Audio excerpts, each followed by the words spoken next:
Okay, so the intro to this game might be one of the most badass openings in any video game I've ever seen. The moment I saw it, I got goosebumps. I was ready to rip and tear my way through a medieval hellscape with a chainsaw shield, a brutal flail, and a whole arsenal of demon-slaying weapons. That raw intensity, it perfectly sums up my 100% playthrough of Doom: The Dark Ages. A violent, over-the-top adventure where the collectibles, challenges, and achievements are just waiting to be conquered as you carve your path through hell. When I play games like this, I don't like leaving any stone unturned. And thankfully, The Dark Ages rewards that mindset. Secret areas, codec pages, optional fights, they're rarely hidden from players willing to look. With almost no real barriers to 100% completion, it raises one hot as hell question. Hello guys, and welcome back to the Crypt. Today we're answering the burning question: is Doom: The Dark Ages hell to 100% complete?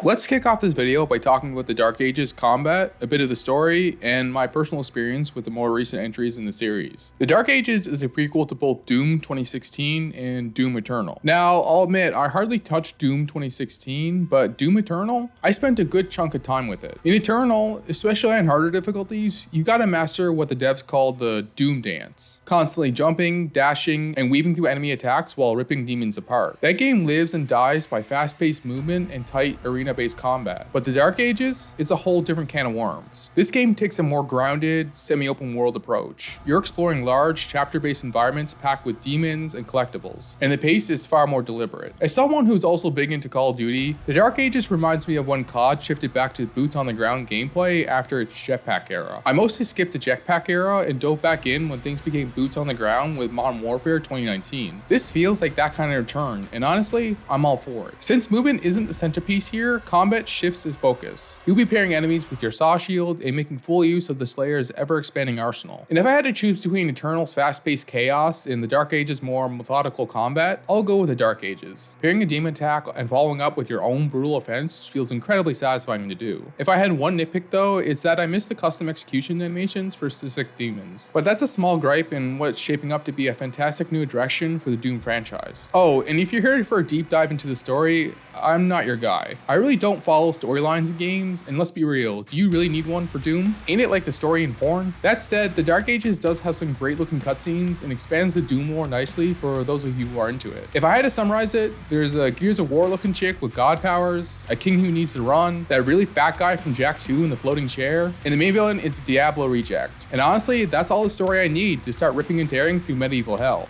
Now that we covered the combat and story, let's talk about the 100% completion journey. And to be honest, it's actually pretty easy, but that's not a bad thing. In fact, the simplicity of the journey made the experience way more enjoyable from start to finish. I've always appreciated games that make 100% completion feel accessible without being tedious, and the Dark Ages nails that perfectly. There are 22 chapters in total, each loaded with things to find: new weapons, gold, ammo and health upgrades, collectibles, and chapter-specific challenges that keep you engaged without overwhelming you. And once you fully upgrade a weapon, you'll unlock weapon mastery challenges, but even these aren't too demanding. What's great is that there's no difficulty related achievement or trophy, which means you're free to tailor the experience to your liking, making it as easy or as punishing as you want. The game offers a lot of difficulty customization, like tweaking damage to the player, parry windows, and enemy aggression. Personally, I played on ultra violence, but reduced the damage I took to 150%. For someone with a lot of FPS experience, it was the sweet spot. Challenging, but not frustratingly hard. It led to a lot of close fights and a few late game deaths, but it was that fun kind of hard. The kind that makes you grate your teeth and push through, not rage quit.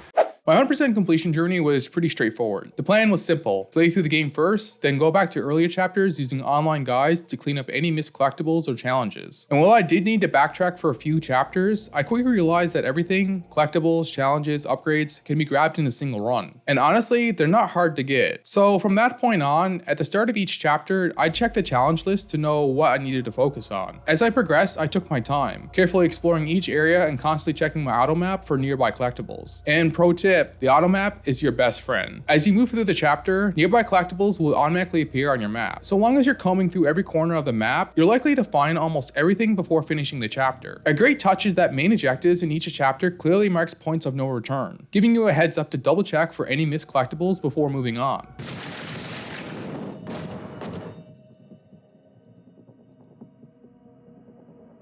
Oh, look at that. Good thing I checked, because now we get to come back here. So I missed a freaking collectible. Okay, right here.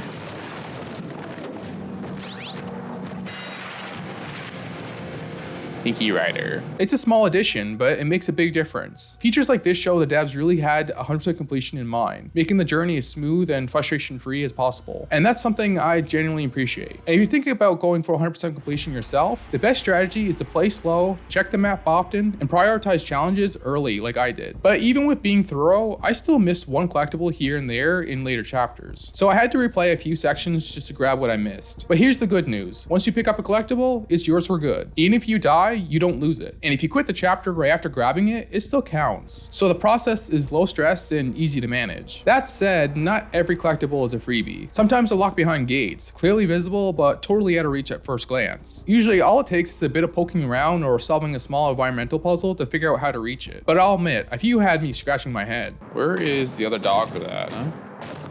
We've seen one dog statue. I'm looking for the other one. I don't know where the other one is. How can I get that? There's 2 dog statues here. Is that one active or what? Where's the other freaking dog statue? Back up here? In your hand or somewhere? Oh, nope. That one fall down there. There's the other dog statue. How do we get that though? We go back around.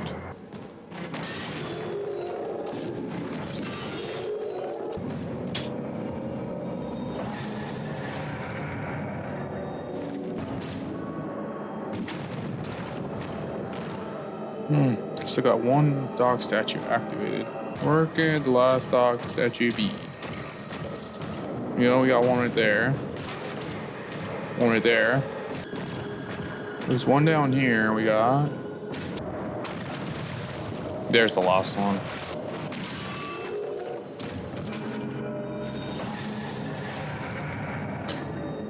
One of the collectibles in the game are the upgrades for ammo, health, and shield. You get these by defeating leaders during combat encounters. These fights involve wearing down waves of enemies until the leader's shield drops, giving you a chance to damage and kill the leader. Leaders are basically mini-bosses, tough enemies with high health and strong damage output. The only way to finish them off is with a brutal execution, where you rip out their heart and earn an upgrade to either your ammo, health, or your shield. It's honestly pretty metal, and reminds me of ripping out spines as Raiden in Metal Gear Rising. Most of these encounters are tied to main objectives, but even those optional ones are hard to miss if you're being thorough while hunting for collectibles. As for the challenges, they're honestly pretty simple. Most challenges involve getting kills with certain weapons or shield ruins, and a lot of them overlap naturally with picking up collectibles or completing optional objectives, so you might knock them out without even trying. But they're easy to miss if you're not paying attention. If you're aiming for 100% completion, do what I did. Check the chapter challenges as soon as you start the chapter. That early awareness goes a long way. Also, keep checking back as you progress through the chapter, especially when you unlock new weapons. Some chapters add a third challenge partway through, and if you don't catch it, you might miss your shot. There's one challenge in particular that stood out as genuinely tough. At first, I was just trying to grab the collectible tied to it, but since it's also linked to a challenge, I figured I'd mention it here. This happened in chapter 18, Belly of the Beast. You fall into a room and trigger an optional combat encounter. The twist, all the enemies in the room are empowered by a leader. In the Dark Ages, leader enemies boost others, giving them more health and making their attacks hit harder. So naturally, you're trained to take out the leader first. But in this fight, the leader is outside the room and you can't reach them. That means you're stuck fighting waves of buffed up enemies in a tight space, all while dodging acid pools on the ground that deal damage. It's a brutal setup, and honestly, it's arguably the toughest encounter in the game. It really tests your awareness, crowd control, and ability to manage chaos under pressure, just like Eternal's combat.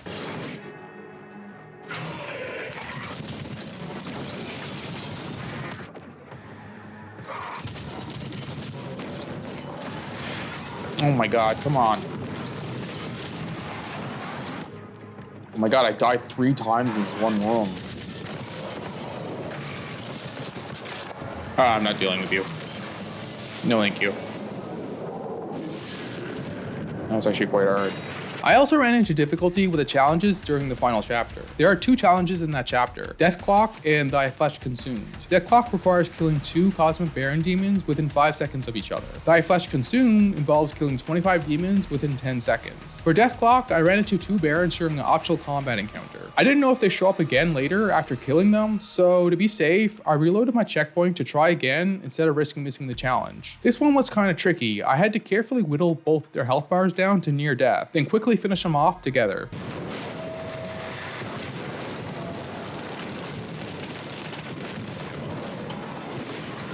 Okay, got it. That one was actually kind of hard to do. Death Clock.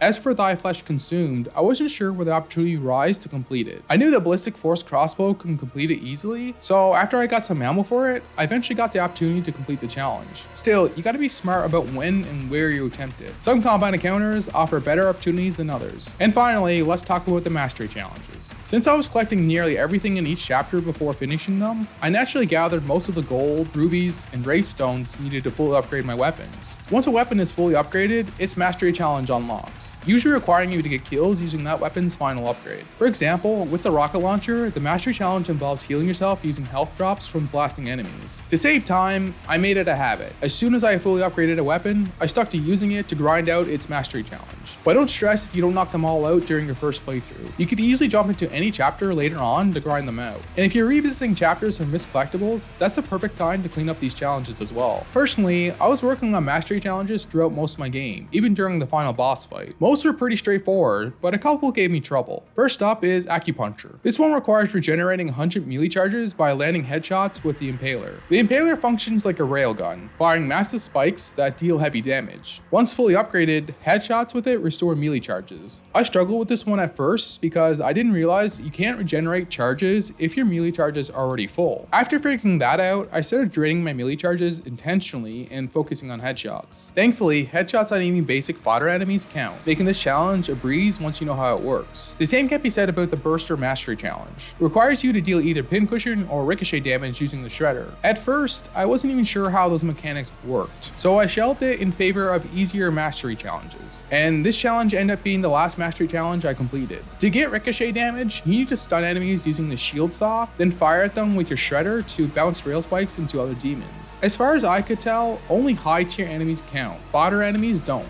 So it took some grinding after finishing the game to complete it. The silver lining, even if you reload from a checkpoint, your mastery progress carries over. That makes the grind way less painful. There you go, we got it. Completionist. That's the last achievement. We got the whole game done now. And with the final mastery challenge out of the way, that's 100% completion achieved. So is Doom the Dark Ages held to 100% complete? Hell no. This might be one of the easiest and most enjoyable AAA games I've ever 100% completed. There's practically no friction when it comes to grabbing collectibles, completing challenges, or tearing through demons. Thanks to the lack of difficulty related achievements and the game's highly customizable difficulty settings, this journey can be as tough or as relaxed as you want it to be. Even on harder settings, collectibles remain easy to find and mostly straightforward to grab. If you're methodical, you can easily 100% this game in under 20 hours, which for a game like this feels just like the right length. My only real gripe is the game crashed a couple times and occasionally forgot my custom controls. At the time of this recording, I'm playing the full release about a week after launch. Other than that, this 100% journey, much like the dragon you ride in the game, was smooth soaring from start to finish. Hey guys, thanks for watching up to the end. I had a fun time playing this game and making this video. Since this game gave me little trouble, the video had fewer unscripted moments, but I still had fun putting it together. If you enjoyed this video, please leave a like and subscribe, and drop a comment and let me know what games you'd like for me to 100% complete next. I also have a Discord server in the description and stream my playthroughs right here on YouTube if you ever want to chat. As always, thank you guys so much for watching, and I'll see you in the next one.